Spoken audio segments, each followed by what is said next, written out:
السلام علیکم 10th class. جیسا کہ آپ جانتے ہیں کہ ہم مطالعہ پاکستان کا چیپٹر آبادی، معاشرہ اور پاکستان کی ثقافت پڑھ رہے ہیں، جس میں ہم بورڈ کو مد نظر رکھتے ہوئے شارٹ کویسچنز، لانگ کویسچنز اور MCQs کو زیر بحث لاتے ہیں.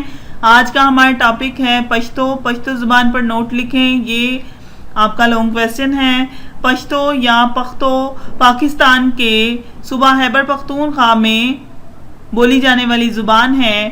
اس زبان کی ابتدا قریباً 5000 سال قبل افغانستان کے علاقے باخت یا بخت سے ہوئی.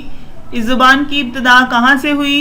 افغانستان کے علاقے باخت یا بخت سے ہوئی. یہ شارٹ کویسچن ہے. اس نسبت سے اس زبان کے بولنے والوں کو پشتون یا پختون کا نام دیا گیا. دوسری زبانوں کی طرح پشتو زبان کے ادب کا آغاز بھی شاعری ہی سے شروع ہوتا ہے، کیونکہ اس کی پہلی کتاب 8ویں صدی عیسوی کے دوسرے نصف میں لکھی گئی، جس کا نام پٹا خزانہ ہے. پشتو زبان کی پہلی کتاب کا نام کیا ہے؟ پٹا خزانہ ہے. MCQs بھی ہو سکتا ہے اور شارٹ کویسچن بھی. 14ویں صدی عیسوی کے آخر تک پشتو ادب بیرونی اثرات جذب کر چکا تھا. اس میں عربی اور فارسی کے الفاظ کی تراکیب شامل نظر آتی ہے. پشتو زبان کے 3 لہجے ہیں. یہ آپ سے MCQs پوچھا جا سکتا ہے کہ پشتو زبان کے کتنے لہجے ہیں؟ 3 لہجے ہیں. ایک لہجہ شمال مشرق کے علاقوں کا، دوسرا جنوب مغرب کے علاقوں کا اور تیسرا زئی قبائل کا. ان تینوں کے مابین بنیادی طور پر صرف تلفظ کا فرق ہے. پشتو زبان میں نظم کا پہلا شاعر امیر کروڑ کو سمجھا جاتا ہے. نظم کا پہلا شاعر کون ہے؟ امیر کروڑ ہے. غیاث الدین بلبن اور شیر شاہ سوری کے دور میں قصیدہ اور مداح کی اصناف پشتو ادب کا حصہ بنی. محققین کو 1200 صفحات پر مشتمل تذکرات الاولیاء نام کی ایک قدیم تصنیف ملی ہے، جس سے معلوم ہوتا ہے کہ اس دور کے پشتو شعراء نے حمد و نعت کے اصناف پر بھی طبع آزمائی کی ہے.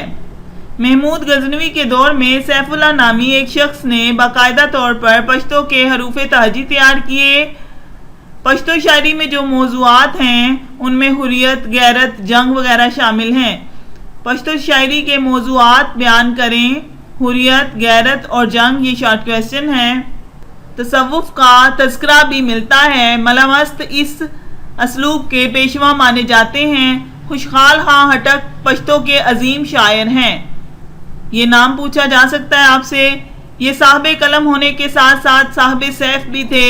ان کے الفاظ ہیں کہ خوشحال کے لیے وہ لمحات قابل دید ہیں جب تلوار اور زرہوں کی جھنکار ہوتی ہے.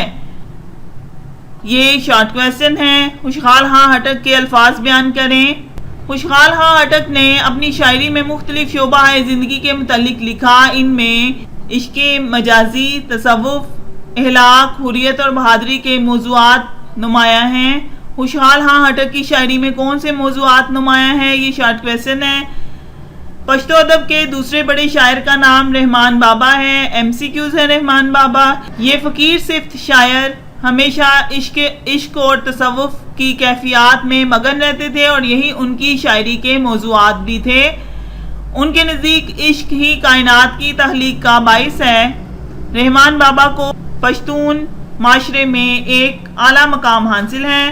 خوشحال خاں خٹک اور رحمان بابا کا انداز پشتو ادب میں سنگ میل کی حیثیت رکھتا ہے. پشتو ادب میں لوک گیت بے مثال سرمایہ ہے. اس کی کئی اشکال ہیں، مثلا چار پیتا، ٹپا، لمگئی وغیرہ بہت مشہور ہیں. بعض شعراء نے لوک گیتوں کی مختلف صورتوں کو اپنی شاعری کا بھی موضوع بنایا.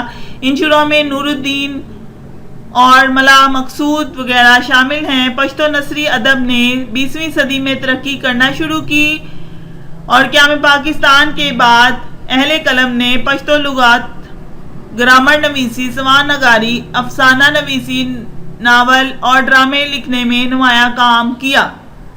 نیکسٹ ہمارا ٹاپک ہے بلوچی. بلوچی زبان پر نوٹ لکھیں. لانگ کویسچن کی صورت میں بھی آ سکتا ہے. پاکستان کے صوبہ بلوچستان میں بلوچی زبان بولی جاتی ہے، جس کا تعلق آریائی زبانوں سے ہے. بلوچی زبان کا تعلق کس زبانوں سے ہے؟ آریائی زبانوں سے ہے. بلوچی زبان کی قدامت اور اس کے خاندان کے بارے میں کتنے ہی نظریات کیوں نہ ہوں، لیکن یہ حقیقت ہے کہ بلوچی ادب کی ترقی کا زمانہ قیام پاکستان کے بعد کا ہے۔ بلوچی زبان کے کتنے لہجے ہیں؟ 2 لہجے ہیں۔ یہ آپ کا MCQs بھی ہو سکتا ہے، سلیمانی اور دوسرا مکرانی۔ مجموعی طور پر بلوچی شاعری کو 3 حصوں میں تقسیم کیا گیا ہے۔ بلوچی شاعری کو کتنے حصوں میں تقسیم کیا گیا ہے؟ 3 حصوں میں تقسیم کیا گیا ہے۔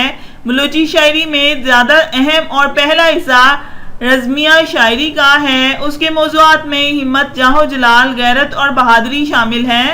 دوسرا حصہ عشقیہ شاعری کا ہے۔ اس میں حسن و شباب اور دوسرے موضوعات پائے جاتے ہیں۔ تیسرا حصہ لوک داستانوں پر محیط ہے۔ لوری اور موتق کے اصناف پائے جاتے ہیں۔ 1840 سے بلوچی زبان کی قدیم شاعری کو روشناس کرانے کا کام شروع ہوا اور بلوچی ادب کے قدیم اور کلاسیکی نثر میں میر چاکر خان، مرید دہانی وغیرہ کے قصے مشہور ہیں۔ بلوچی زبان ادب کی تاریخ پر سب سے پہلے کتاب شعر کمثر مری نے لکھی۔ پہلی کتاب شعر کمثر مری نے لکھی۔ انگریزوں کے دور میں جو بلوچی شاعری تخلیق کی گئی، اس میں تصوف، اخلاقیات اور انگریزوں کے خلاف نفرت کے عنوانات ملتے ہیں۔ اس دور کا بلند پایہ شاعر مستوقلی ہے۔ قیام پاکستان کے بعد اردو حروف تہجی کو گھٹا بڑھا کر بلوچی کے لیے ایک معیاری رسم الخط ایجاد کیا گیا۔ 1960 میں پہلا مجلہ شائع ہوا۔ بلوچی زبان کا پہلا مجلہ کب شائع ہوا؟ 1960 میں ہوا، اور بلوچی یونیورسٹی نے بلوچی زبان میں PhD کی ڈگری کا اجرا بھی کیا۔ ڈیئر اسٹوڈنٹس، آج ہم نے 2 زبانوں کے اوپر بات کی۔ اس میں ہم نے شارٹ کویسچنز، لانگ کویسچن اور MCQs کو ڈسکس کیا۔ اپنا بہت خیال رکھیے گا۔ اللہ حافظ۔